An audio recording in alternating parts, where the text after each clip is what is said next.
'cause your mind's reaction is doing nothing for you. Here's the law, the love and attraction. I'll show you what I can do. You know Hey guys, now it's time for part 2 of the summer garden tour. So we'll take a quick tour of the zones 2 and zones 3 areas of our garden, and have a bit of a look at our food forest and the other plants that we have around, aside from just the home garden. On the top part of our zone 1 garden is another zone 2 area. Now this area here we have arrowroot and also an emperor mandarin. And coming around, we have papaya, a lot more possum populated passion fruit on the bamboo, a little bit of cassava in the back, another navel, orange, and this mandarin here is a Hickson mandarin. And on the fence of our garden, because we use the edges and the fences, you can see we have grapes and a prolific choco vine, and also dragon fruit. And coming around here is another couple of moringa trees just tucked away. In this zone 2 area we have our compost bins as well. You can see from our bananas, quite a big bunch. We've got 1,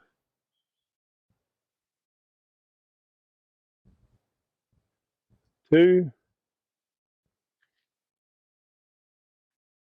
3 that we've just put in a bag, and 4 up in the tree there. So we should be ready for a huge amount of bananas to come in. Now the bags that we use, we just use old chaff sacks, and I use a soldering iron. I just burn a couple of holes in the top, and we thread a bit of baling twine through, and just tie it off in there. There you can see a Lisbon lemon, and in here we have a little bit more cassava. Now mixed and planted in with the cassava, we've got cowpea. So the cowpea we are going to use as a dried bean as well. They're also a good nitrogen fixing crop, which is why they're interplanted with the cassava. A small navel orange. And down on the old chook house we have choco, Tithonia diversifolia, or Mexican sunflower, which is a great chop and drop plant.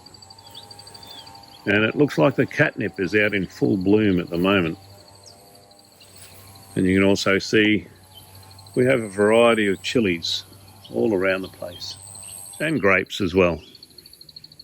Mulberries are another butte food that we have here, and you can see this one's still got some nice mulberries on it, but it's probably on the last of its run, where we'll trim it back, and once it's finished fruiting, and then pot some of the sticks up to grow some new mulberries, and also give it a chance to have some new growth on itself, because mulberries actually only grow on the new wood.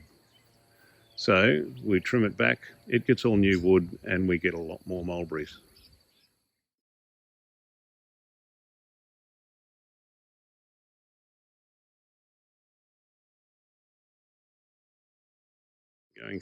Keeping on going in our zone 3 areas, we've jaboticaba, which is growing greatly, with a bit of tomato in there as well, and pumpkin. There's always pumpkins growing. They're all seeded up through the horse manure. Here we have a soursop. Oh no, sorry, not a soursop, a black sapote.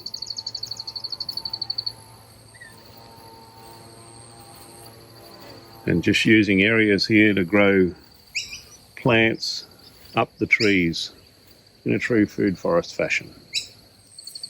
And in this one, we have a hard shell passion fruit mixed in with a normal passion fruit. So that will be very interesting once they start fruiting. And here couple of different types of pig face. I'm walking, here's our elderflower, or our elderberry bush, with a heap of flower on it.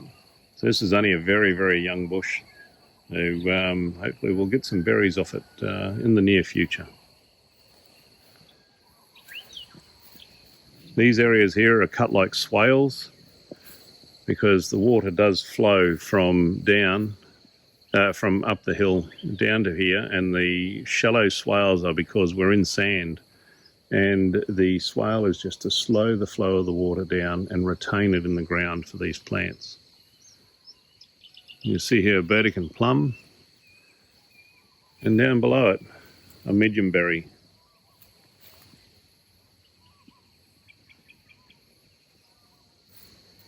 Along with, I think that one's mung bean planted there at the moment, and a host of other different plants in here.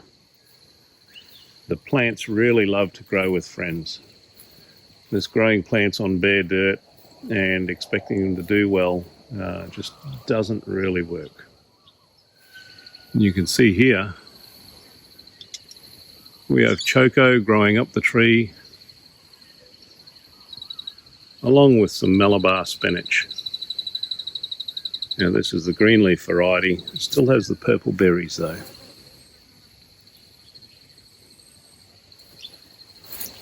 And of course, pumpkin on the ground, and comfrey.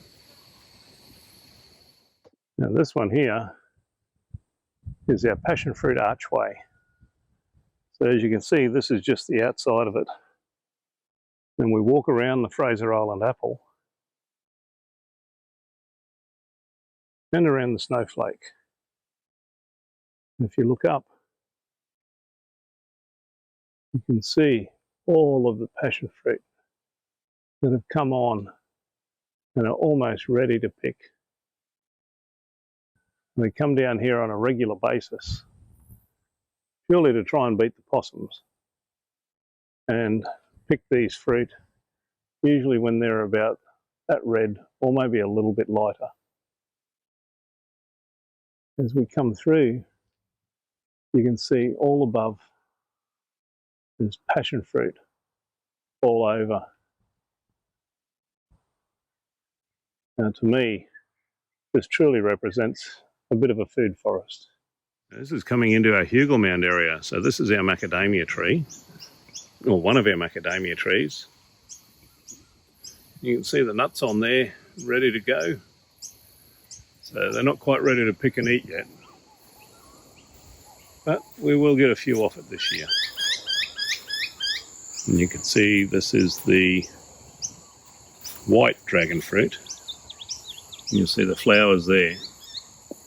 There's quite a few flowers around for it at the moment. These ones have bloomed, and there's some others that haven't quite bloomed yet.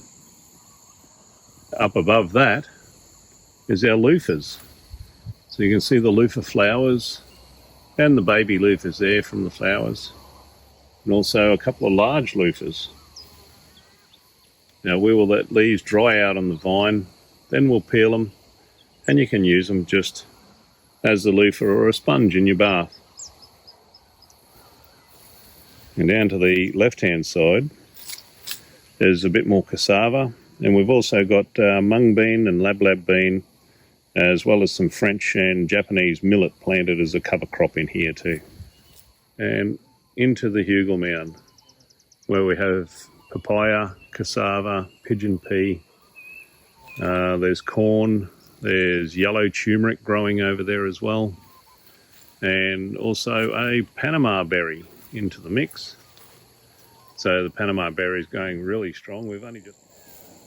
And the mulberries on this tree, although somewhat smaller than the others, are very, very sweet, and they're very nice to eat. So I'm going to pick some and take them up for brekkie.